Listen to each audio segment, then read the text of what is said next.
ఇవాళ 2 టాపిక్స్ మీద మీతో డిస్కషన్ చేయాలనుకుంటున్నాను.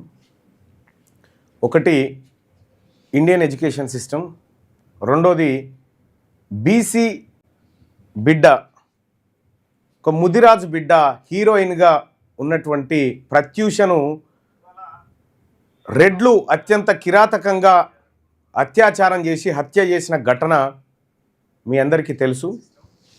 ఆ హీరోయిన్ కూడా మీరు చూసుంటారు, చాలా సినిమాల్లో నటించింది, 12 సినిమాల్లో చేసింది ఆ అమ్మాయి ప్రత్యూష. ఈ అమ్మాయి ముదిరాజు బిడ్డ. ఈ ముదిరాజు బిడ్డ హీరోయిన్గా తెలంగాణ ప్రాంతం నుంచి మొదటి హీరోయిన్గా, అంటే ఉన్నారు కానీ ఆ తరంలో మొదటి హీరోయిన్గా బయటికి వస్తే ఆ అమ్మాయిని అత్యంత కిరాతకంగా రెడ్లు మోసం చేసి అత్యాచారం చేసి హత్య చేసినటువంటి ఘటన 2002 ఫిబ్రవరి ఎన్ని తారీఖు అది 22 ఫిబ్రవరి 24 2002 ఫిబ్రవరి 24లో ఆ అమ్మాయి పైన అత్యాచారం జరిగింది. ఆ అమ్మాయిని చంపేశారు. ఇవాల్టికి దాదాపుగా 24 సంవత్సరాలు గడుస్తూ ఉంది. 24 సంవత్సరాలుగా ఆ తల్లి న్యాయం కోసం ఇంకా తిరుగుతూ ఉంది. 24 సంవత్సరాలుగా ఒక ముదిరాజు బిడ్డ న్యాయం కోసం తిరుగుతూ ఉంటే జరిగినటువంటి ఘటన చాలా బాధాకరమైంది. ఆ అమ్మాయిని అత్యాచారం చేసి హత్య చేసినటువంటి అప్పటి కొంతమంది మంత్రుల పిల్లలు ప్లస్ సిద్ధార్థ రెడ్డి అనేటువంటి కిరాతకుడు, వీళ్ళు అత్యాచారం చేసి హత్య చేసినారు. దాని పరిణామ క్రమాన్ని, దాని హిస్టరీని కొంచెం బ్రీఫ్ చేస్తాం మీకు. ఇక్కడ న్యాయం అనేది, ఈ దేశంలో న్యాయం కోసం పరితపించే వాళ్ళు ఎలా ఉంటారు, ఏం కథ అనేది, న్యాయము డబ్బున్నోడికి ఒక రకంగా, డబ్బు లేనోడికి ఇంకొక రకంగా ఎలా ఉంటుందో మనం చూద్దాం. ప్రత్యూష ముదిరాజు బిడ్డ, బీసీ,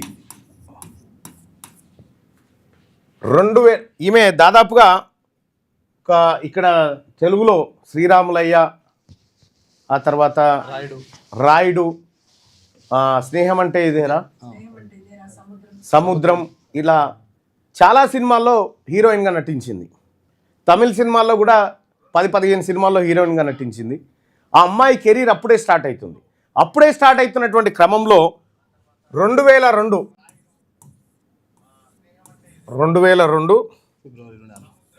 ఫిబ్రవరి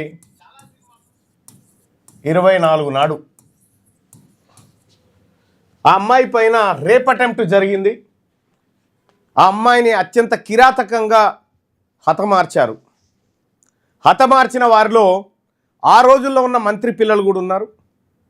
కానీ అధికారంలో ఉండడం వల్ల వాళ్ళను కొంతమందిని తప్పించారు.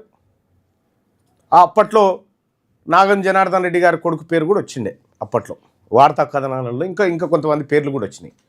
ఇక్కడ 2002 ఫిబ్రవరి 24 నాడు ఘటన జరిగితే, ఆ అమ్మాయి పైన అత్యాచారం జరిగితే ఏం చేయాలి? సహజంగా గాంధీకో, మెడికల్ హాస్పిటల్, ఏది ఉస్మానియా హాస్పిటల్కో, లేదంటే ప్రభుత్వ దవాఖానకు పంపించి ఏం జరిగిందో చూడాలి. కానీ వాళ్ళు కేర్ ఆసుపత్రికి పంపించారు. బంజారాయిల్స్లో ఉన్నటువంటి కేర్ హాస్పిటల్కి పంపించి ట్రీట్మెంట్ చేస్తున్నట్టుగా, ఏదో అప్పటికే బ్రతుకున్నట్టుగా కేర్ ఆసుపత్రికి పంపించారు.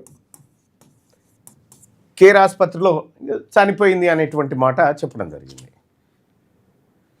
ఇక్కడ ఆ తర్వాత నాంపల్లి సెషన్ కోర్టులో ఈ కేసు నడిచింది. దీంట్లో నిందితుడు, అప్పటికి ఆరోపణలు ఎదుర్కొంటున్నటువంటి నిందితుల జాబితా, ఈ జాబితాలో అందరి మంత్రుల పిల్లలను తీసేసిరు, ఒక్కరిని పెట్టిరు. ఎవరు లేకపోతే కూడా బాగుండదు కదా, అందుకే సిద్ధార్థ రెడ్డి అని ఒకరిని పెట్టిరు. సిద్ధార్థ రెడ్డి అని పెట్టిండు, ఈయన కాంట్రాక్టర్ కొడుకు అని చెప్పి తెలుస్తూ ఉంది. ఈ సిద్ధార్థ రెడ్డిని పోలీసులు అరెస్ట్ చేసిరు. ఈ కేసులో అరెస్ట్ చేస్తే ఆ అమ్మాయి అత్యాచారం హత్యకు గురి కాబడ్డది. వానికి కేవలం నెల రోజుల లోపల బెయిల్ వచ్చింది. మళ్ళా ఫస్ట్లో 1 నెల రోజుల్లో bail.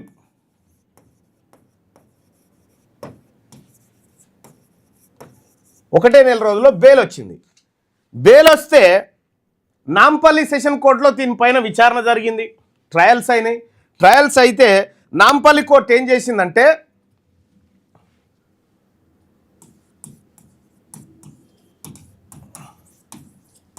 Sessions court Nampally, sessions court నాంపల్లిలో విచారణ జరిగిన తర్వాత 5+2 అంటే 7 ఇయర్స్ ఏళ్ళు జైలు శిక్ష విధించింది. జైలు శిక్ష విధించింది. జైలు శిక్ష విధించింది. సిబిఐ కూడా ఎంటర్ అయింది. సిబిఐ విచారణ చేసింది. సిబిఐ విచారణ చేస్తే ఏం జరిగింది మాట్లాడదాం దాని మీద మళ్ళీ. ప్రత్యూష గారి తల్లి రిటైర్డ్ టీచర్ ఉన్నారు మనతో పాటు. ఒక ఆడబిడ్డకు, అది ఒక బీసీ వర్గాల నుంచి వచ్చినటువంటి ఆడబిడ్డకు న్యాయం ఏం జరిగిందో ఇక్కడ తెలవాలి. ఇక్కడ ఆయనకు 7 ఏళ్ల జైలు శిక్ష చేస్తే వాడు కేవలం 3 నెలలే ఉండు. 3 నెలలు జైల్లో ఉండి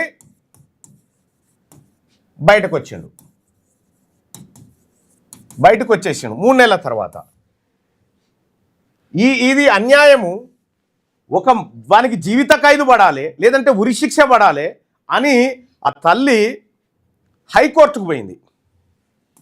హైకోర్టులో అప్పీల్ చేసింది. నాకు సరైన న్యాయం జరగట్లేదని హైకోర్టులో అప్పీల్ చేసింది.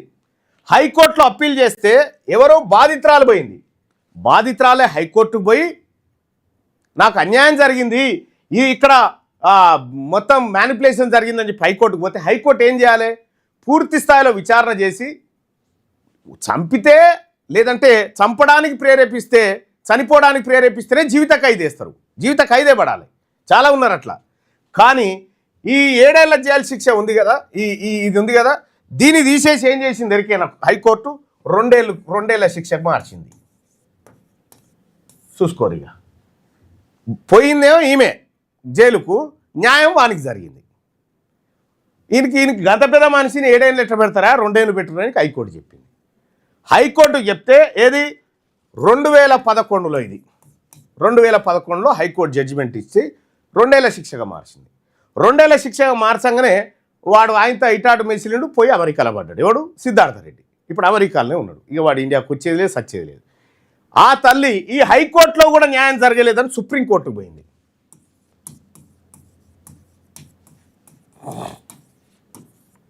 సుప్రీంకోర్టుకు పోయింది. సుప్రీంకోర్టులో ఎప్పుడు 2012లో అప్పీల్ చేసింది. 2012లో అప్పీల్ చేసింది. సెషన్స్ కోర్టు విధించిన శిక్షను హైకోర్టు ఇంకా తక్కువ చేసింది. అసలు మాకు అక్కడ న్యాయం జరగట్లేదు అనేది ఆ తల్లి ఆవేదన చెందితే సుప్రీంకోర్టులో 2012లో కేసు ఫైల్ చేస్తే, అప్పీల్ చేస్తే 2025లో విచారణకు వచ్చింది. దాదాపు 13 సంవత్సరాల తర్వాత విచారణకు వచ్చింది. ఈ 2025లోనే 4 నెలల నుంచి ట్రయల్స్ అయినాయి. 4 నెలల నుంచి ట్రయల్స్ అయితే సుప్రీంకోర్టు తీర్పు రిజర్వ్లో పెట్టింది. ఇప్పుడు ఈ వారం 10 రోజులలో రావచ్చు తీర్పు. సుప్రీం తీర్పు రిజర్వ్.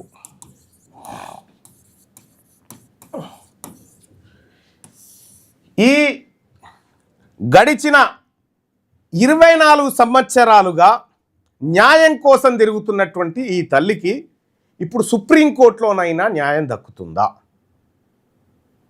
ఒకవేళ ప్రత్యూష ముదిరాజు కాకుండా ప్రత్యూష రెడ్డి అయితే ఎట్లుంటుండే, ప్రత్యూష కమ్మ అయితే ఎట్లా ఉంటుండే న్యాయము?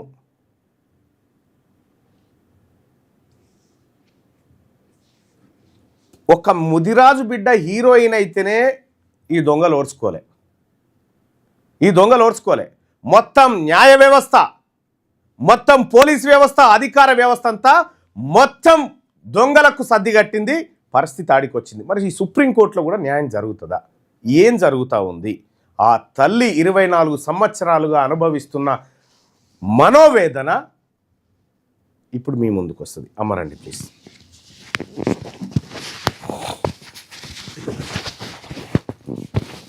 పట్టుకొని చెప్పు.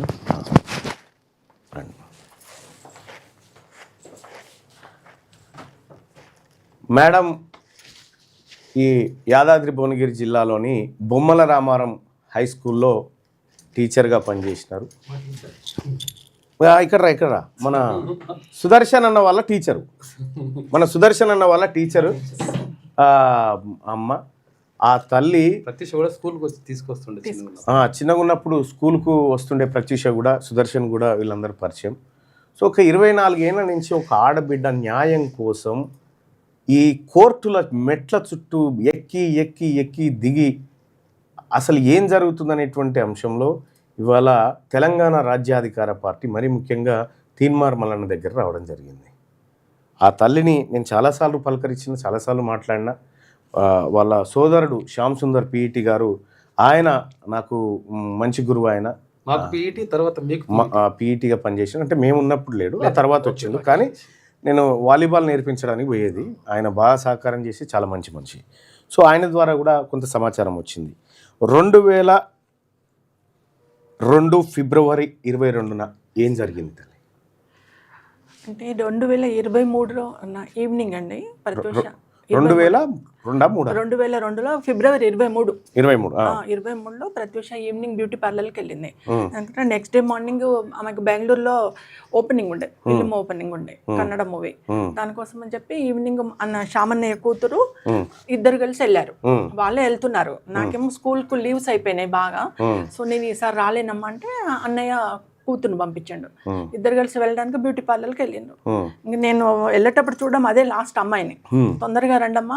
ఆ కాలంలో ఏంటంటే మనకు ఫ్లైట్ టికెట్లు ఆన్లైన్ లేవు, ఎయిర్పోర్ట్కి వెళ్ళి కొనుక్కోవాలా, మళ్ళీ మార్నింగ్ టైం పడుతుంది, ఇప్పుడే కొనేసుకొని రండి బ్యూటీ పార్లర్ నుంచి వచ్చేటప్పుడు అని చెప్తే మా సిరి బండి మీద కెనెటిక్ మీద ఇద్దరు వెళ్ళిపోయారు. అదే నేను లాస్ట్ చూడడం, బాయ్ చెప్పినా పంపించిన. మళ్ళీ చూడలేదు అమ్మాయిని, బతికుండంగా చూడలేదు నేను. వెళ్ళిపోయిండు. బ్యూటీ పార్లర్కి వెళ్ళిన తర్వాత ఈ సిద్ధార్థ రెడ్డి కొద్దిగా వీళ్ళిద్దరికి లవ్ నడిచింది మధ్యలో, ఎవరికి ప్రత్యూషకి సిద్ధార్థ రెడ్డికి. సో సిద్ధార్థ రెడ్డి బ్యూటీ పార్లర్కి వచ్చాడంట. వచ్చేసి ప్రత్యూష ఉందంటే లోపల ఫేషియర్ చేయించుకుంటుందంటే నేను వచ్చినా అని చెప్పు అన్నాడు. లోపలికి వెళ్ళి సిరి చెప్పిందంట, నేను వస్తున్నానక్క ఒక 10 minutes కూర్చోమని చెప్పి వస్తున్నాను చెప్పి బయటకు వచ్చింది. వచ్చిన తర్వాత నువ్వు ఎలాగో అంటే బెంగళూరు నుంచి డైరెక్ట్గా చెన్నైకి వెళ్తుంది ప్రత్యూష. దాదాపు ఒక 1 month వరకు హైదరాబాద్ రాదు, రెగ్యులర్ షెడ్యూల్స్ ఉండే. నువ్వు 1 month వరకు రావు కదా, ఒక 10 minutes అట్లా కార్లో వెళ్ళి మాట్లాడుకొని వద్దాము అని అన్నాడు. అంటే అక్కడికి సిరి అన్నదంట, వద్దు మళ్ళీ అత్తమ్మ కోపడుతుంది, మేము వెళ్ళాలి అర్జెంటుగా, మళ్ళీ రేపు ఎర్లీ మార్నింగే ఫ్లైట్కు బుక్ చేసుకొని రమ్మన్నది, వెళ్ళాలి అని అంటే లేదు 5 minutesలో వస్తాము అన్నాడు. మా సిరి ప్రత్యూషం చూడడం అదే లాస్ట్, ఇంకా ఇప్పుడే వస్తామక్క 5 minutesలో అని చెప్పి కార్లో తీసుకొని వెళ్ళిపోయాడు. ఇంకా సిరి నేను ఇక్కడనే కూర్చోక బ్యూటీ పార్లర్లో, నేను ఇక్కడికి వస్తాం మళ్ళీ ఇంటికి వెళ్ళిపోదాం మనము. సిరి ఇంకా అక్కడే కూర్చుండిపోయింది, తను వెళ్ళిపోయింది. నాకు ఒక 6 o'clock అట్లా కాల్ చేసింది. నేను ప్రత్యూష చేసింది, చిన్న మొబైల్ ఉండే ప్రత్యూష దగ్గర. ప్రత్యూష నాకు 6 o'clock కాల్ చేసింది. కాల్ చేసి అమ్మ ఇట్లా నాకు తేజ గారి దగ్గర నుంచి కాల్ వచ్చింది, డైరెక్టర్ తేజ గారి నుంచి, జేఎం సినిమాకి నేను సెలెక్ట్ అయిపోయాను. అంతకు ముందుకు మమ్మల్ని పిలిచిండు చాలాసార్లు తేజ గారు. జేఎం సినిమాకు కన్ఫామ్ అయినా, ఒకసారి ఆఫీస్కి రమ్మన్నారు. నేను సిద్ధార్థ్ రెడ్డితో ఉన్నా, నేను వెళ్ళి తొందరగా అక్కని తీసుకొని వచ్చేస్తామా అన్నది. నాతో మాట్లాడడం అదే లాస్ట్, ఇంకా 6 o'clock. నేనన్నా చీకటి అయిపోతుందమ్మా, తొందరగా రా, అంతైతే మళ్ళీ వచ్చిన తర్వాత పోవచ్చు మనము తేజ గారి దగ్గరికి, జస్ట్ సార్కు థ్యాంక్స్ చెప్పి వచ్చేసేయని అంటే సరే అమ్మమ్మ అని అంది. చాలా హ్యాపీ మూడ్లో ఉంది తను. ఇంకా అది లాస్ట్ నాతో మాట్లాడడం. నాకు 7:45 అట్లా ఎవరో ఒక పర్సన్ కాల్ చేశాడు. ఇంట్లో ల్యాండ్ ఫోన్ ఉండే, ల్యాండ్ ఫోన్ కాల్ చేసి అమ్మ మీరు ప్రత్యూష గారి మదరా అంటే అవునండి అని అన్న. అంటే ప్రత్యూషను కేర్ హాస్పిటల్లో స్ట్రెచ్చర్ మీద పడుకోబెట్టుకోపోతున్నారమ్మా, నేను చూశాను అని అంటే నేను కోపడ్డా. అదేంటండి నాతో ఒక గంట కిందనే మాట్లాడింది మా పాప, స్ట్రెచ్చర్ మీద పడుకోబెట్టుకోవడం ఏంది, మీరు ఎవరిని చూసి ఎవరు అనుకుంటున్నారో అన్న. లేదమ్మా నేను చూసిన ఆర్టిస్ట్ సినీ హీరోయిన్ ప్రత్యూషనే స్ట్రెచ్చర్ మీద పడుకోబెట్టుకుంటూ, నాకు తెలుసు ప్రత్యూష, మీరు ఒకసారి ఎంక్వైరీ చేసుకోండి అమ్మా, ఎందుకైనా మంచిదని చెప్పి ఆయన ఫోన్ పెట్టేశాను. ఆయన పెట్టేసిన ఒక 15-20 minutesకు నాకు హాస్పిటల్ నుంచి కాల్ వచ్చింది. 8 o'clock 8-8:05 ఆ మధ్యలో వచ్చేసి ఇట్లా ప్రత్యూష హాస్పిటల్ అడ్మిట్ అయింది, మీరు రావాలంటే. అదేంటండి ఏమైంది, పాప బ్యూటీ పార్లర్కి వెళ్ళింది కదా, నాతో మాట్లాడింది ఏమైందంటే, లేదు మేడం మీరు అర్జెంటుగా వచ్చేసేయండి, వివరాలు ఇక్కడ చెప్తారు మీకు హాస్పిటల్లో అన్నారు. ఇంకా అప్పటికప్పుడు నేను బాబు హడావిడిగా వెళ్ళిపోయినాం. మేము వెళ్ళే వరకు 9:15 అయింది. బంజారా హిల్స్ వెళ్ళే వరకు, తార్నాక నుంచి వెళ్ళాలా. నేను పైన రిసెప్షన్లోకి వెళ్ళి అడిగిన, ప్రత్యూష ఎక్కడ ఉందండి, ఏమైందంటే ఫస్ట్ ఫ్లోర్లో ఉంది, ఐసీయూలో పెట్టారు అని. ఐసీయూ దగ్గరికి వెళ్ళినాం. వెళ్తే అక్కడ సెక్యూరిటీ నన్ను లోపలికి పోనివ్వట్లే, ఆపేసిండ్రు, నన్ను బాబుని ఆపేసిండ్రు. మీరు వెళ్ళొద్దు, లోపల ట్రీట్మెంట్ అవుతుంది అని అంటారు. అదేంటంటే అసలు నా బిడ్డకి ఏమైంది తెలవాలి కదా నాకు మదర్గా. మీరు రమ్మన్నారు, వచ్చినాము, ఏమైందో తెలవట్లేదంటే, లేదు మేడం మీరు ఉండండి అని అంటారు. అట్లా మమ్మల్ని పక్కన నిలబెట్టేసాను. అదే టైం కొద్దిగా డోర్ పెద్దగా ఉంటుంది ఐసీయూది. అదే time Siddhartha Reddy friends relatives అందరు లోపలికి పోతున్నారు, వస్తున్నారు. వాళ్ళని మాత్రం అలౌ చేస్తున్నారు, నన్ను బాబుని అలౌ చేయలే. పక్కన నిలబెట్టేసాను. ఆఫ్టర్ ఒక 2 hours 10:30, 11 అట్లా అప్పుడు డాక్టర్ గారు వచ్చేసి రండమ్మా పాపను చూడండి అన్నారు. ఆఫ్టర్ 2 hours నేను లోపలికి వెళ్ళినా. సార్ ఇంతసేపు ఏం ట్రీట్మెంట్ సార్, నాకు అసలు నా టెన్షన్ అయిపోతుంది, మీరన్నీ ఏడ్చుకుంటూ చెప్తే, లేదు మేడం ట్రీట్మెంట్ చేసినాం అందుకని మిమ్మల్ని రానియలేదు. లోపలికి వెళ్తే సార్ అంత దూరం నిలబెట్టారు. పాప స్ట్రెచ్చర్ ఈడ ఉంటే, బెడ్ ఈడ ఉంటే, నన్ను ఒక 20 అడుగుల దూరంలో నిలబెట్టారు. దగ్గరకు పోవద్దంటారు. అంటే సార్ నేను దగ్గరికి వెళ్తాను, నా బిడ్డ కదా, అసలు ఏమైంది దాంతో మాట్లాడతాను, నేను వెళ్తానంటే, లేదు ట్రీట్మెంట్ అయింది అంటారు. అలా చూస్తే సార్ మాస్క్ పెట్టారు, ఇక్కడ ఒక క్యాప్ పెట్టారు, మొత్తం గ్రీన్ కలర్ క్లాత్ కప్పేశారు, మొత్తం బెడ్షీట్ అంతా కప్పేశారు, పైన అన్ని ఎక్విప్మెంట్స్ పెట్టారు. ప్రత్యూష కళ్ళు మూసుకొని ఉంది. నాకు కనబడేది ఏంటంటే ఇంట్లో నోజు కళ్ళు మాత్రమే కనబడుతుంది, ఇంకేం కనబడట్లేదు, బాడీ టోటల్ కవర్ చేసేసిండ్రు. నేను వెళ్తాను సార్, నాకు ఏం కనబడట్లేదు, ఏం చేయట్లేదు, నేను వెళ్తాను సార్ అంటే, లేదు ట్రీట్మెంట్ అవుతుంది, మీరు జస్ట్ దూరం నుంచే చూడాలి, ట్రీట్మెంట్ డిస్టర్బ్ చేయొద్దు అన్నారు. కొద్దిగా ఒక 1-2 minutes నిలబడ్డాను. మీరు వెళ్ళి బయట కూర్చోండమ్మా అన్నారు. బయటకు వచ్చేసి కూర్చున్నాం. నేను ఇప్పటికీ అనుకుంటాను సార్, 1,00,000 సార్లు అనుకుంటా, 10 లక్షల సార్లు అనుకుంటా, నాకు ఎందుకు అప్పుడు దేవుడు ఆలోచన కలిగలేదు, హాస్పిటల్ నుంచి షిఫ్ట్ చేయాలన్నది నాకు ఎందుకు రాలేదు. షిఫ్ట్ చేసి ఉంటే నా బిడ్డ బతికేది. నాకు అప్పుడు ఆలోచన రాలేదు సార్. తర్వాత అందరు అన్నారు, నువ్వు హాస్పిటల్ ఎందుకు పెట్టావు, షిఫ్ట్ చేసుకుంటే అయిపోయేది కదా అని. బయటకు వచ్చేసి కూర్చున్న తర్వాత మళ్ళీ ఒక 1/2 hourకి మళ్ళీ పిలిచారు లోపలికి పిలిచి, అక్కడ దూరంగా టేబుల్ ఉంటే ఆ టేబుల్ మీద పాప హ్యాంగింగ్స్, చైన్, బ్రేస్లెట్, ఇంకో ఇదే రింగు సార్, ఇప్పటికి ఎంత భద్రంగా కాపాడుకుంటున్నారు. ఇది ప్రత్యూష పెట్టుకున్నారు. 24 years నుంచి నా చేయి మీద ఉంది సార్. ఇవన్నీ నాకు ఇచ్చేసారు ఖర్చులో గట్టి. అప్పుడు కూడా అడిగిన, ఒక్కసారి మాట్లాడతాను సార్ ప్లీజ్ నన్ను పంపించండి. లేదు మీరు వెళ్ళొద్దు, దూరంగా వెళ్ళి బయట కూర్చోండి అన్నారు. అప్పుడు బాబు నేను ఇద్దరం వెళ్ళి బయట కూర్చున్నాం. ఇంకా అదే లాస్ట్ సార్ నేను చూడడం పాపని. ఇంకా మళ్ళీ నన్ను లోపలికి పంపించలే వాళ్ళు. అటు పక్కన ఒక రూమ్ ఉంది, అందులో సిద్ధార్థ రెడ్డి పడుకొని ఉన్నాడు. వాళ్ళ మదరు, వాళ్ళ ఫాదరు అందరు లోపల ఉన్నారు, సిద్ధార్థ రెడ్డి ఉన్నాడు, ఫ్రెండ్స్ అందరు పోతున్నారు, రిలేటివ్స్ అందరు పోతున్నారు. మమ్మల్ని మాత్రం బయటకు నెట్టేసిండ్రు. మీరు వెళ్ళి బయట కూర్చోండి అన్నారు. అప్పుడు బాబు కింద రిసెప్షన్లోకి వెళ్ళి అన్నయ్యలకి, వదినలకి అందరు కాల్ చేస్తే, వాళ్ళు కొంతమంది ఏమో నైట్ వచ్చారు, కొంతమంది మార్నింగ్ వచ్చారు. మా పిఆర్ఓ గిరిధర్ కూడా పిలిచాను, గిరిధర్ కూడా వచ్చాడు. గిరిధర్ వచ్చేసి ఆ రాత్రంతా లాన్లోనే కూర్చున్నాం సార్, కింద రిసెప్షన్ ముందరనే కూర్చున్నాం. వాళ్ళందరికీ రూమ్స్ అలాట్ చేసిండ్రు. మాకు ఒక రూమ్ ఇవ్వండి అన్నాను, పేమెంట్ ఏదైనా ఉంటే మేము పే చేస్తాము, ఒక రూమ్ ఇవ్వండి, అన్నయ్యలు వాళ్ళు పెద్దవాళ్ళు ఉన్నారు పడుకుంటారంటే, రూమ్స్ లేవు మీకు అని అన్నారు. అక్కడే కిందనే రిసెప్షన్లోనే చైర్లలో పడుకొని ఉన్నాం సార్. అంటే అంత నిర్దయగా చూసిండు మమ్మల్ని, పాపని లోపల పెట్టేసుకొని మమ్మల్ని అసలు కేర్ చేయలే, అసలు ఎక్కడ కూడా చిన్న రెస్పాన్స్ కూడా లేదు మాకు. నెక్స్ట్ డే మార్నింగ్ 10:30, 11కి నన్ను పిలిచారు డాక్టర్ గారు. పిలిచి ఒక డ్రెస్ తీసుకురండమ్మా ప్రత్యూషకి అన్నారు. అప్పటికప్పుడు నేను బాబు వెళ్ళేసి అన్నయ్య వాళ్ళని కూర్చోబెట్టేసి నేను బాబు తార్నాకకి వెళ్ళి తొందర స్నానం చేసుకొని దేవుడికి దండం పెట్టుకొని, కొద్దిగా బాగా చేయండి నా తండ్రి అని చెప్పి దేవుడికి దండం పెట్టుకొని ఒక 1/2 hourలో బయట మళ్ళీ డ్రెస్ తీసుకొని బయటకు వచ్చేసాం. 10:30 వరకు మేము హాస్పిటల్కి వచ్చేసి డాక్టర్ గారికి ఇచ్చేసాను డ్రెస్ ఇచ్చేసి తను తీసుకొని లోపల పోయిండు. మీకు ఎందుకు సార్, నేను 10:30కి డ్రెస్ ఇస్తే 11:30కి బయటకు వచ్చేసి ప్రత్యూష చనిపోయిందని చెప్పి అనౌన్స్ చేశాను. అక్కడే మీకు అర్థం కావాలా. 10:30కి నన్ను డ్రెస్ తీసుకురమ్మన్నారు, ఇచ్చేసిన. జస్ట్ 45 minutes 1 hourలో ప్రత్యూష చనిపోయిందని బయటకు వచ్చి మాకు చెప్పారు. మీరు ఇప్పుడే బాగుందన్నారు కదా సార్, నన్ను డ్రెస్ తెమ్మన్నారు కదా, చేంజ్ చేస్తున్నామన్నారు కదా, ఇప్పుడే తెమ్మంటే మీరు వెళ్ళిపోయిన తర్వాత హార్ట్ అటాక్ వచ్చింది, చనిపోయింది. ఓకే. ఆ తర్వాత ఏం జరిగింది? 11:30కి ఏంటంటే స్ట్రెచర్ మీద ఫార్మాలిటీస్ కంప్లీట్ చేసుకుని 12:30కి బయటకు తీసుకొచ్చారు సార్. తీసుకొచ్చేసిన తర్వాత అప్పుడు పోలీస్ వాళ్ళు ఎంటర్ అయ్యిండు చనిపోయిన తర్వాత. వాళ్ళు నాకు 1:30కి అట్లా ఒక ఎండిన్ బాటిల్ ఉంటుంది కదా సార్, ఎండిన్ డబ్బా, పాయిజన్ డబ్బా, అది తీసుకొచ్చి చూపించారు. ఈ ఎండిన్ పాయిజన్ మాకు హయత్ నగర్లో దొరికింది, హిమాయత్ నగర్లో దొరికింది. వాళ్ళు అక్కడ కార్ ఆపుకొని ఇద్దరు తీసుకున్నారు, కన్జ్యూమ్ చేసుకుని ప్రత్యూషనేమో ఎక్కువ తాగింది ఆవేశంలో, ఈయన తక్కువ తాగిండు. ప్రత్యూష హీరోయిన్ డైట్లో ఉంటుంది కాబట్టి ప్రత్యూష తట్టుకోలేక చనిపోయింది. ఇంకో ఈ పాయిజన్ అమ్మని చెప్పి ఒక చిన్న డబ్బా తీసుకొచ్చేసి నాకు చూపించారు పోలీస్ వాళ్ళు. చూపించేసి మీరు పోలీస్ స్టేషన్కి వచ్చేసి కంప్లైంట్ పెట్టండి అన్నారు. నేను మా పెద్దోదిన ఇద్దరం పోయి కంప్లైంట్ పెట్టింది పోలీస్ స్టేషన్. ఇది మా పంజగుట్ట పోలీస్ స్టేషన్కి వెళ్ళి, అప్పుడు వెంకటేశ్వరరావు గారు ఉండే ఎస్ఐ, వెళ్ళి సిఐ వెళ్ళి కంప్లైంట్ పెట్టినాం. ఎలా చనిపోయింది మాకు తెలవట్లేదు, పాప అయితే చనిపోయింది, మాకు టెన్షన్గా ఉంది అని చెప్పేసి అప్పుడు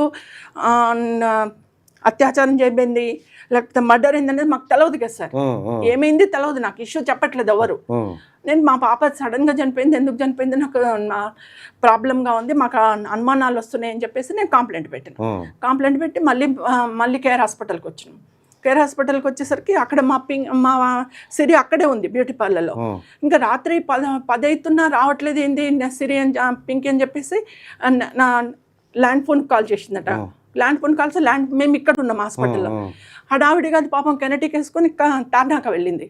తార్నాక వెళ్ళి ఇట్లా లిఫ్ట్లో వెళ్ళి 4th ఫ్లోర్లో దిగే వరకు అప్పుడే దిగి కొడుతుందంట, అత్త అత్త అని చెప్పి డోర్ కొడుతుంటే వెనక పోలీస్ వాళ్ళు వచ్చిందట. పోలీస్ వాళ్ళు వచ్చేసి ఇది ప్రత్యూష హీరోయిన్ ఇల్లు అంటే అవునండి అని. ప్రత్యూషని హాస్పిటల్లో జాయిన్ చేశారు, వాళ్ళ మదర్తో మాట్లాడదామని వచ్చాము. కేర్ హాస్పిటల్ నుంచి మాకు ఓయి పోలీస్ స్టేషన్కు కాల్ వచ్చింది, అందుకే వచ్చినామంటే లేదు సార్ మా అత్త వాళ్ళు కూడా లేరు, డోర్ లాక్ ఉంది కదా, నేను కూడా అక్కడికి వెళ్తున్నానని చెప్పేసి అది పాపం బండి వేసుకొని మళ్ళీ కేర్ హాస్పిటల్కి వచ్చేసి వాళ్ళు చెప్పారు కాబట్టి వచ్చేసి ఇంక వాళ్ళ మదర్కి కాల్ చేసిందట, ఇట్లా అక్కడ పింకిని హాస్పిటల్లో జాయిన్ చేసిండు, అత్త అక్కడే ఉంది, నేను అక్కడికే పోతున్నాను మమ్మీ, నువ్వు తొందరగా వచ్చేసాయి డాడీని తీసుకొని అని చెప్పేసి తను అక్కడికి వచ్చేసింది. అక్కడ రాత్రి అంతా అక్కడే ఉన్నాం సార్. వాళ్ళు చెప్పింది ఏంటంటే పాయిజన్ తాగిండు అనేది ఒకటి కన్జ్యూమ్ చేసిండు అని చెప్పి ఒకటి చూపించారు నాకు. చూపించిన తర్వాత ఇంకా ఫార్మాలిటీస్ అన్నీ కంప్లీట్ చేసుకుని పోలీస్ వాళ్ళు అక్కడ కంప్లీట్ చేసుకొని నాకు మైండ్ బ్లాక్ అయిపోయింది. ఎందుకు చనిపోయింది, ఏం చేస్తున్నారు వీళ్ళు, మా ఫ్యామిలీ ఏమైంది అనే దాంట్లోనే ఉండిపోయినా నేను. అయిన తర్వాత ఎవరు ఒక 25,000 బిల్ అయింది సార్ అక్కడ ఇది కేర్ హాస్పిటల్కి. అంటే నా దగ్గర ఆన్ ది స్పాట్ నేను ఒక 20,000 పెట్టుకొని వచ్చిన. 20,000 ఇచ్చేసి 5,000 పే అంటే 5,000 ఇచ్చే వరకు డెడ్ బాడీ ఇవ్వమంటారు సార్ కేర్ హాస్పిటల్ వాళ్ళు. 5,000 కోసం మొత్తం బిల్ పే చేయాలా అంటారు రిసెప్షన్లో. డెడ్ బాడీ తీసుకోపోవద్దు మేడం అంటారు. అప్పుడు ఏవిఎన్ మూర్తి ఉండే జనరల్, మా అసోసియేషన్ జనరల్ సెక్రటరీ మూర్తి గారు, ఆయన వచ్చేసి నేను ఇస్తానమ్మా 5,000 అని చెప్పేసి ఆయన 5,000 కడితే అప్పుడు డెడ్ బాడీని ఇచ్చారు మాకు. సార్ తర్వాత కోర్టులో ఏం జరిగింది? ఆ డెడ్ బాడీని తీసుకెళ్ళి మీకు ఇక్కడే సార్ జరిగింది. డెడ్ బాడీని తీసుకెళ్ళి వాళ్ళ దగ్గర ఏమంటారు మార్చురీ లేదని చెప్పేసి గాంధీ హాస్పిటల్లో పెట్టారు. ఆ నైట్ మార్చురీ మేము గాంధీ హాస్పిటల్లో పెట్టేసి ఇంటికి వెళ్ళాం. ఎర్లీ మార్నింగ్ మళ్ళీ 5 o'clock గాంధీ హాస్పిటల్కి వచ్చినాం. అయితే మా వదిన వాళ్ళు ఏమన్నారంటే ఇక్కడ ఘాట్లు ఉన్నాయమ్మా, మనకి పింకీ మెడ మీద ఘాట్లు ఉన్నాయి, ఎందుకో అనుమానం వస్తుంది, మరి పొద్దున్న మళ్ళీ మనం ఒకసారి చూసుకుందాం, నువ్వు పోలీస్ వాళ్ళని అడగంటే పొద్దున్న వెళ్ళంగానే నేను పోలీస్ వాళ్ళని అడిగాను మార్నింగ్, సార్ నాకు ఎందుకు డౌట్ వస్తుంది, అన్ని ఘాట్లు ఉన్నాయి గొంతు మీద, ఒకసారి మా డాక్టర్ను చూస్తా సార్ అని అంటే లోపలికి వెళ్ళి చూడమ్మా అన్నారు. బాక్స్లో పెట్టింది, బాక్స్ తీసి చూసినాం. ఎట్లుంది సార్, లెఫ్ట్ హ్యాండ్ తోటి ఇక్కడ 4 ఘాట్లు, ఇక్కడ 1 ఘాటు, ఇలా ప్రెస్ చేసినట్టుగా 4 ఘాట్లు ఈడుంది, 1 ఘాటు ఈడుంది, ఎర్రగా ఉన్నాయి ఘాట్లు. ఒత్తేసి పోచిండ్రు నోట్లో. అయితే నేను అది డాక్టర్ని అడిగితే డాక్టర్ ఏమంటే మేము ట్రీట్మెంట్లో మేము పెట్టాల్సి వస్తుంది అంటే, సరే ఇక్కడ 4 ఘాట్లు ఎట్లా ఉంటాయి, ఇక్కడ మీరు క్లిప్ పెడితే 2 ఉంటాయి, క్లిప్లు అటాచ్డ్ క్లిప్లు 2 ఉండాలి, ఇటు ఉండాలి ఇటు ఉండాలి, కానీ ఇక్కడ ఒకటే ఘాటు తంబుది, ఇక్కడ 4 fingers ఘాట్లు ఉన్నాయి, అది ఎట్లా అవుతుంది అంటే, లేదు మేడం మీరు అనుమానపోతున్నారు, ఇవి మేము ట్రీట్మెంట్లో చేసినాం. అన్నారు. పంచనామా చేసిన తర్వాత అప్పుడు మునిస్వామి ప్రొఫెసర్ సార్ గాంధీ హాస్పిటల్లో ఆయన కొన్ని వందల పోస్ట్ మార్టం చేసిండు. ఆయన్ని ప్రత్యూషకు కూడా పోస్ట్ మార్టం చేసిండు. పోస్ట్ మార్టం చేసి మాకు డెడ్ బాడీ ఇచ్చేస్తే నేను భువనగిరికి తీసుకొని వెళ్ళిపోయినా. నేను చేసిన పెద్ద తప్పు ఏంటంటే దానం చేసిన. దానం చేయకుండా నేను బొందబెట్టుంటే నా బిడ్డకు మళ్ళీ న్యాయం దొరికేది. నేను కొన్ని వేల సార్లు అనుకున్నా నాకు తెలవక చేసిన మిస్టేక్స్ నా వైపు జరిగినాయి సార్. ఇవే దానం చేసినందుకు నాకు న్యాయం దొరకలే. దానం చేసిన తర్వాత ఒక 3 daysకి నాకు నా పేపర్లల్లో ఛానళ్ళల్లో అప్పుడు ఈటీవీ తేజ రెండే ఉండే సార్. అప్పుడు న్యూస్లో చూసే పేపర్లలో చూసేవరకు ఇది ప్రత్యూష మామూలుగా చనిపోలేదు, ఇది అత్యాచారం చేయబడింది అని చెప్పేసి వచ్చేసినాయి. ఆన్ ది స్పాట్ నేను హైదరాబాద్కి వచ్చేసి ఇంకా అందరినీ కలిసిన. అప్పటికి మునిస్వామి రిపోర్టు అన్న ఏముంది సార్, అతను ఏం చేసిండంటే ప్రెస్కు వచ్చేది లేకుండానంట. మునిస్వామి ప్రెస్కు వచ్చేసి చెప్పిండు ఆయన ఏమని, ఇది మామూలు ఆత్మహత్య కాదు, మామూలు చావు కాదు, అమ్మాయి హత్య చేయబడ్డది, రేప్ చేయబడ్డది, రేప్ చేసి అమ్మాయిని చంపేసిండ్రు పోస్ట్ మార్టం చేసిన డాక్టర్ చెప్పిండు. అయితే అతని రిపోర్ట్ని సెషన్ కోర్టు కౌంట్ చేసుకోలే, హైకోర్టు కౌంట్ చేసుకోలే, ఎంక్వైరీకి ఇచ్చిన సిబిఐ కూడా కౌంట్ చేయలే. పోస్ట్ మార్టం రిపోర్ట్ పక్కన చేసిన. అంటే నా ఒక్క వాదన ఏంటిదంటే సార్, మామూలుగా సస్పెక్టెడ్ డెత్ ఏదైనా సరే అందులో ఫస్ట్ పోలీస్ వాళ్ళు కౌంట్ చేసేది ఏంటి సార్, పోస్ట్ మార్టం రిపోర్ట్. దాంతో ఎఫ్ఐఆర్ బుక్ చేస్తారు. కానీ ఇక్కడ Pratyusha death post mortem report కౌంటే చేయలేదు, పక్కన పడేసిండు, చెత్తబుట్లో పడేసిండు. దాన్ని పడేసి ప్రత్యూష చనిపోయినాక ఒక 1 monthకి ఒక 3 డాక్టర్లను నామినేట్ చేసింది గవర్నమెంట్. నామినేట్ చేసి ఆ 3 డాక్టర్లతోటి రకరకాల డాక్యుమెంట్లు సేకరించుకొని, సిడిఎఫ్టి డాక్యుమెంట్ అంటే ఆ డాక్యుమెంట్ అంటే ఇలా అన్ని సేకరించుకొని ఆ డాక్యుమెంట్ల ఆధారంగా వీళ్ళు ఒక రిపోర్ట్ తయారు చేశారు. ఆ రిపోర్ట్ను సిబిఐ కౌంట్ చేసింది, సెషన్ కోర్టు కౌంట్ చేసింది, హైకోర్టు కౌంట్ చేసింది. నేను అదంటున్నా, ప్రత్యూష బాడీని పోస్ట్ మార్టం చేసి అతను క్లియర్ గా చెప్పింది సార్, పోస్ట్ మార్టం లో ఉంది ప్రత్యూష తొడల మీద, ఎబ్డమ్ మీద ఒకరికంటే ఎక్కువ వాళ్ళది ఉన్నది. ప్రత్యూష తొడల మీద, కడుపు మీద, చెస్ట్ మీద అన్ని ఘాట్లు ఉన్నాయి, గక్కినట్టు ఘాట్లు ఉన్నాయి. ఆ అమ్మాయిని ఘోరంగా రేప్ చేసి చంపేసిండ్రు అనేసి ఆయన క్లియర్ కట్గా ఇచ్చాడు సార్. దాని పక్కన పడేసాను. ఇంకా మనకు న్యాయం ఎక్కడ దొరుకుతుంది సార్? మెయిన్ ఒక డెత్కు కావాల్సిన ఎవిడెన్స్ని పక్కన పడేసిన తర్వాత ఇంకా నాకు న్యాయం ఎక్కడ దొరుకుతుంది, నా బిడ్డకు న్యాయం ఎక్కడ దొరుకుతుంది? ఇప్పటి వరకు కూడా ఎవరు మేము ప్రతి కోర్టులో కౌంట్ చేసినాం. మీరు ఇప్పుడు సెషన్ కోర్టులో అయిపోయింది. సెషన్ కోర్టు ఎవరిని దోషిగా తేల్చింది? ఒకటి సార్, సిడిఎఫ్డి ఉంది కదా సార్, నాచారంలో ఉండే అప్పుడు సిడిఎఫ్డి వాళ్ళు ఏమన్నారంటే, అమ్మ మీరు వచ్చేసి DNA టెస్ట్కి బ్లడ్ ఇవ్వండి అన్నారు. నేను సొంతంగా వెళ్ళి బ్లడ్ ఇచ్చిన సార్. అక్కడ ఒక 7 members 8 members అప్పుడు సస్పెక్ట్ చేసింది సార్ పోలీస్ వాళ్ళు. ఒక 7-8 members నేమ్స్ అనౌన్స్ చేయలేదు. ఒక 7-8 మంది ఉన్నారు అని చెప్తే వాళ్ళ బ్లడ్ అంతా సిడిఎఫ్డికి ఇవ్వమన్నారు సార్ పోలీస్ వాళ్ళు. వాళ్ళని ఎక్కడో హోటల్లో కూర్చోబెట్టి తల్లినేమో సిడిఎఫ్డికి పిలిపించారు బ్లడ్ ఇవ్వడానికి. వాళ్ళేమో ఎక్కడనో కూర్చోబెట్టేసి హోటళ్లలో బాటిళ్లలో బ్లడ్ తీసుకొచ్చేసి సిడిఎఫ్డి ఇచ్చారు. అది వాళ్ళ బ్లడ్ అని ఎట్లా నమ్మకం సార్? వాళ్ళ బ్లడ్ అని ఎట్లా నమ్మకం? ఇప్పుడు ఇక్కడ మనకు నా బ్లడ్ టెస్ట్ చేస్తేనే పక్క రూమ్ లో పోతే మన బ్లడ్ కాదా తెలియదు. మనం ఏం టెస్ట్ చేసి ఎక్కడో బ్లడ్ తీసుకొచ్చి ఇక్కడ ఇచ్చేసారు. అక్కడే కొట్టేసారు సార్. అంటే మీకు తెలిసేది ఏంటంటే అక్కడే మొత్తం సాక్ష్యాలు తారుమారు అవుతూనే ఉన్నాయి. మళ్ళీ కేర్ హాస్పిటల్కి వెళ్ళినా నేను. వెళ్ళి 3rd day వెళ్ళినా, హైదరాబాద్కి వచ్చి 3rd dayకి వెళ్ళి నా బిడ్డ డ్రెస్ ఇవ్వండి అన్న. మీరు మార్చారంటున్నారు కదా సార్, మెడికల్ లీగల్ కింద నా బిడ్డ డ్రెస్ ఇవ్వాలి కదా, మెడికల్ లీగల్ కింద నా బిడ్డ డ్రెస్ ఇవ్వాలి కదా, నా బిడ్డ డ్రెస్ ఇవ్వండి అన్న. అంటే డాక్టర్ గారు, ఆ సోమరాజు గారు ఏమంటారంటే, డైరెక్ట్ వెళ్ళి చైర్మన్నే కలిస్తే ఏమంటారంటే, లేదు మేడం మేము ఆ రోజే దాన్ని కాల్ చేసినాము అని. సార్ మెడికల్ లీగల్ కింద డ్రెస్ ఎట్లా కాల్ చేస్తారు సార్? ఒకటి అన్ని ఆధారాలు వరుసగా చెరిపేసుకుంటూ వచ్చినారు. నేనేమన్నంటే మోషన్ చేసింది అన్నారు. హార్ట్ అటాక్ వచ్చినప్పుడు భయానికి మోసం చేసింది అని. సార్ పిల్లలం మేము కంటాం సార్, తల్లులం, మీ అమ్మ అయినా మీ భార్య అయినా నేనైనా అందరం ఆడోళ్ళం. పిల్లలను కంటాము, పిల్లల్ని పెంచు. అప్పుడు మాకేం అసహ్యం ఉండదు సార్. పిల్లల్ని పెంచి పోషించుకుంటాం, ప్రతిదీ తీస్తాం మేము, తీసేసి శుభ్రం చేసుకొని పెంచుకుంటాం పిల్లలను. కన్న తల్లులు అంటే అదే సార్. మాకెట్లా, నాకెందుకు అసహ్యం వేస్తుంది సార్? ఇచ్చేయను ఉంటుంది నా బిడ్డ, నాకు అట్లనే ప్యాక్ చేసి ఇచ్చేయను ఉంటుంది. మీరు ఎందుకు కాల్ చేసిందంటే, లేదు మా దాంట్లో రూల్ అట్లా అంటే, ఓకే సార్ మీ దాంట్లో రూలు, వర్కర్స్ తీసిండ్రు కాల్ చేసి.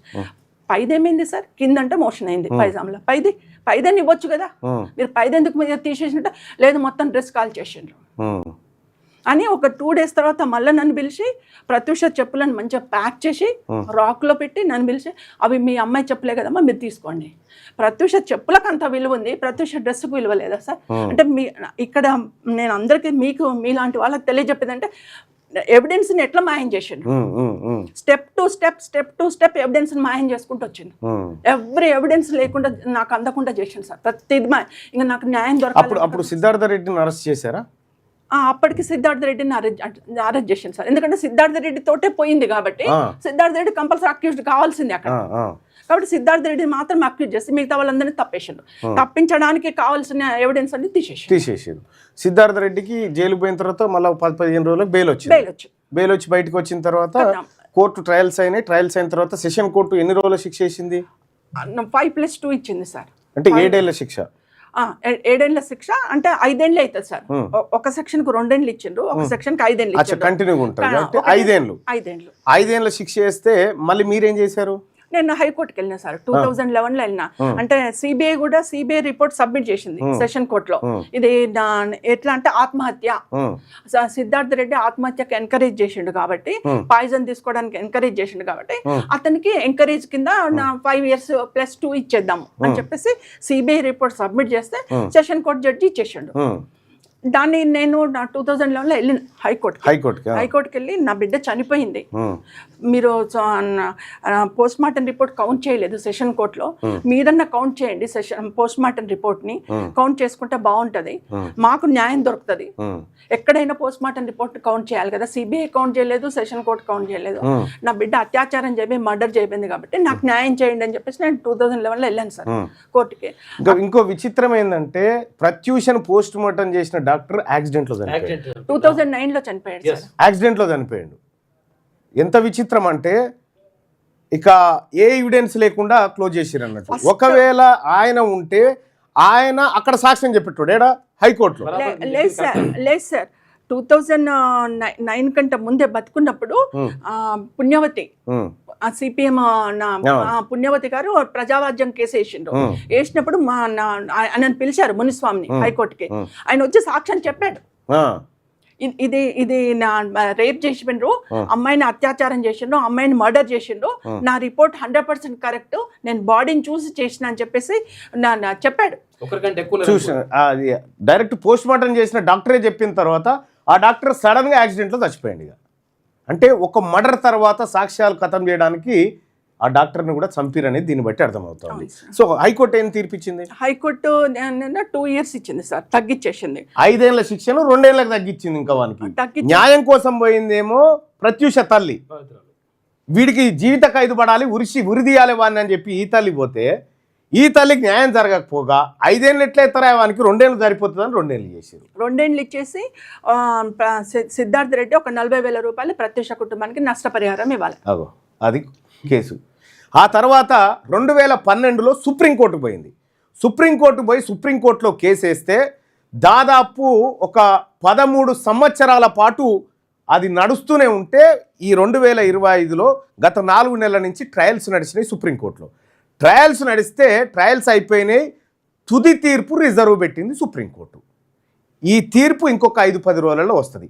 ఈ తీర్పు 5-10 రోజులలో వచ్చి సిద్ధార్థ రెడ్డికి జీవిత ఖైదు విధించాలని చెప్పినా కూడా వాడు లేడీడు, అమెరికాలో వారిపోయాడు కథం. ఇది ఒక బీసీ బిడ్డ ప్రత్యూష హీరోయిన్గా ఎదిగినటువంటి క్రమంలో ఒక సిద్ధార్థ రెడ్డి అనేటువంటి దుర్మార్గుడు హత్య చేసి ఆధారాలు మాయం చేసి పోస్ట్ మార్టం డాక్టర్ను కూడా హత్య చేసి హ్యాపీగా అమెరికాలో వాని జీవితంలో వాడున్నాడు. ఒక బీసీ బిడ్డకు జరిగిన న్యాయం ఇది. తీస్తే సినిమా కదా, తీస్తే సినిమా ప్రత్యూషది. ప్రత్యూషకు తెలంగాణ రాజ్యాధికార పార్టీ ఆమెకు హత్య చేయబడ్డటువంటి ఘటన పైన ఈ తల్లికి అండగా నిలబడాలని డిసైడ్ అయింది. సుప్రీంకోర్టులో ఈ తల్లికి న్యాయం జరగాలని కోరుకుంటా ఉంది. 24 సంవత్సరాల నుంచి మనోవేదనకు గురై న్యాయం కోసం తిరుగుతున్నటువంటి ప్రత్యూష తల్లి, ఆ కుటుంబం, సరోజ గారికి మేమంతా అండగా నిలబడతాం బీసీలం. మా ముదిరాజు బిడ్డ హీరోయిన్ అయితే వాళ్ళ కళ్ళు మండి ఖతం చేసిరు కదా. న్యాయము జ్యుడిషియరీ వ్యవస్థ గురించి నేను చాలాసార్లు చెప్పిన. అక్కడ నీవోడు ఎవడు ఉండరా నీకు న్యాయం చేయడానికి అని చెప్పిన. అక్కడ నీవోడు ఎవడు ఉండడు న్యాయం చేయడానికి. సేమ్ బీసీ బిల్లు కాలేదా? 42% బీసీ రిజర్వేషన్ బిల్లు ఏమైంది? కులగణన చేసినోడు రేవంత్ రెడ్డి, దానికి కేసు వేసినోడు మాధవరెడ్డి, వాదించిన ఆయన ఇంకో రెడ్డి, ఆపోజిట్ నుంచి వాదించిన ఆయన మయూర్ రెడ్డి, ఇన్న ఆయన ఇంకో రెడ్డి జడ్జి. తీర్పు కొట్టేసిరు, ఒడిచిపోయింది. సేమ్ ఇదే కథ ప్రత్యూష కేసులో కూడా జరిగింది. ప్రత్యూషది ఖచ్చితంగా హత్యాచారము, అలాగే హత్య అని పోస్ట్ మార్టం చేసిన డాక్టరే కోర్టుకు వచ్చి ఎవిడెన్స్ చెప్పిన తర్వాత కూడా కోర్టులు కన్సిడర్ చేయలేదు. ఇవాళ ఈ రాజ్యం కాకుండా బీసీల రాజ్యమే ఉండినుంటే ఒక్కడన్నా తప్పించుకుంటాడేనా? చాలామంది పర్సన్స్కి సంబంధించి అందులో ఇన్వాల్వ్ అయినారు అనేది క్లియర్గా పోస్ట్ మార్టం రిపోర్ట్ చెప్పిన తర్వాత తప్పించుకోగలిగినారు. ఎవ్వడు కూడా లేడు. ఇప్పుడు 24 ఏళ్ల నుంచి తల్లి శిక్ష అనుభవిస్తూ ఉంది, మానసిక శిక్షను అనుభవిస్తూ ఉంది. ఇది బీసీ బిడ్డలకు జరుగుతున్నటువంటి న్యాయం. గత ప్రభుత్వానికి చెప్తే వాళ్ళు పట్టించుకోవాలి, ఇప్పుడు గత ప్రభుత్వం చెప్తే వాళ్ళు పట్టించుకోలే. ఇక ఇది వాళ్ళ ప్రభుత్వమేనా? ఇవన్నీ ఆ ప్రభుత్వాలన్నీ ఒక్కతాను ముక్కలే. కాబట్టి మా కుటుంబాన్ని పట్టించుకోండి అని చెప్పేసి కేసీఆర్ని కలిసిన సార్. నేను చేస్తానమ్మా చెప్తానమ్మా అన్నారు, 10 సంవత్సరాలు పట్టించుకోలే. ఇప్పుడు రేవంత్ రెడ్డి గారిని కూడా నేను సవినయంగా అడుగుతున్నా, ఎంతోమంది కళాకారులను నేను ఆదుకుంటున్నాను చేస్తున్నాను అంటున్నావు, మరి ప్రత్యూష కుటుంబం గుర్తుకు రావట్లేదా? తెలంగాణలో ఒకే ఒక్క బీసీ అమ్మాయి, ఫస్ట్గా వచ్చిన తెలంగాణ అమ్మాయి హీరోయిన్గా వచ్చింది. నేను ఒక తల్లిగా, ఒక టీచర్గా నా బిడ్డ బతుకుంటే తెలంగాణకు ఒక మంచి కళాకారుని తయారు చేసేదాన్ని. ఈ రోజు ఎందుకు రేవంత్ రెడ్డి గారికి గుర్తు రావట్లేదు? ఎంతో మందిని పిలుచుకుంటున్నావు, మరి నన్ను ఎందుకు పిలవట్లేదు? మా వీళ్ళు ఇంకా 4 రోజులు ఉంటారు, పోతారు. ఖచ్చితంగా మీరు కోరుకున్న ప్రభుత్వం వస్తుంది, మన బీసీల ప్రభుత్వం. ఖచ్చితంగా అప్పుడు నీకు న్యాయం జరుగుతుంది తల్లి, మేము హామీ ఇస్తూ ఉన్నాం అన్నమాట. సో నీకు న్యాయం జరగాలని మనసారా కోరుకుంటా ఉన్నాం. మేమంతా కూడా ప్రత్యూష తల్లి కుటుంబానికి, ప్రత్యూష కుటుంబానికి అండగా నిలబడతామని చెప్పి చెప్తున్నాం. Thank you so much. ఇక అలాగే నరేంద్ర మోడీ గారు ఢిల్లీలో మాట్లాడుతూ చాలా విషయాలు, ఏది సార్ అనేది మేము చెయ్యము, పార్లమెంట్లో గొడవ జరుగుతూ ఉంది, దాని మీద ఒక 2 నిమిషాలు మాట్లాడాలా. ఎంత విచిత్రమైనటువంటి అంశాలు ఉంటాయి దీంట్లో అంటే, భారతదేశంలో చదువుతున్నటువంటి విద్యార్థులు, ప్రభుత్వ పాఠశాలల్లో చదువుతున్నటువంటి విద్యార్థులు, ప్రైవేట్ పాఠశాలలో చదువుతున్నటువంటి విద్యార్థుల గురించి ఈ దేశం కానీ ప్రధానమంత్రి కానీ పెద్దగా ఆలోచించడు. మొత్తం 24.69 కోట్ల మంది విద్యార్థులు చదువుకుంటున్నారు భారతదేశంలో.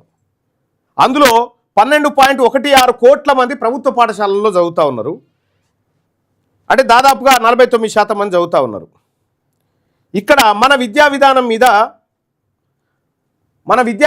మీద ఒక దాని పేరు ఏమంటారంటే, ర్యాంకు విషయానికి వస్తే ప్రపంచవ్యాప్తంగా పీసా అని అంతర్జాతీయ సంస్థలు, అంటే program for international student assessment అనేటువంటి పీసా అనేటువంటి ప్రోగ్రాంలో 73 దేశాలు పాల్గొన్నాయి.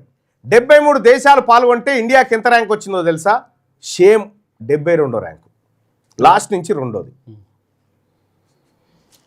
మొత్తం భారతదేశంలో ప్రభుత్వ పాఠశాలలు వచ్చేసి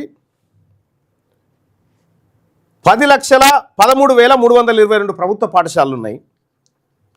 అందులో 72% పాఠశాలలో ఇంటర్నెట్ లేదు. ఇప్పటికీ 72% పాఠశాలలో, 52% పాఠశాలల్లో ల్యాబొరేటరీస్ లేవు. టాయిలెట్స్ లేని పాఠశాలలు అనేకం ఉన్నాయి. సింగిల్ టీచర్ పాఠశాలలే 1,00,000 పైచిలుకున్నాయి. ఇది మన దేశంలో విద్యా విధానం.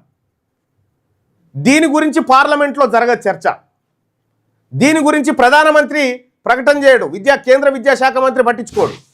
ఈ దేశంలో ఉన్నటువంటి సంపద జీడిపిలో విద్య కోసం పెట్టేటువంటిది మొత్తం పాకిస్తాన్, బంగ్లాదేశ్, శ్రీలంక, మయన్మార్ కంటే తక్కువ, నేపాల్ కంటే కూడా. అంటే మనము ఎక్కడ పోతా ఉన్నాం? ఈ దేశం బాగుపడాలంటే విద్య అత్యంత కీలకమైంది.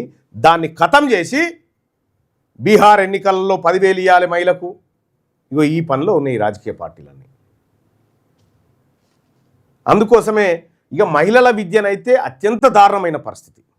మరీ ముఖ్యంగా బీసీ మహిళలకు ముద్రా లోన్ల విషయం డాటా నేను బయట పెట్టినా కదా, ముద్రా లోన్లు కూడా బీసీ మహిళలకు దక్కలే, అప్పులేమో బీసీ మహిళల మీద.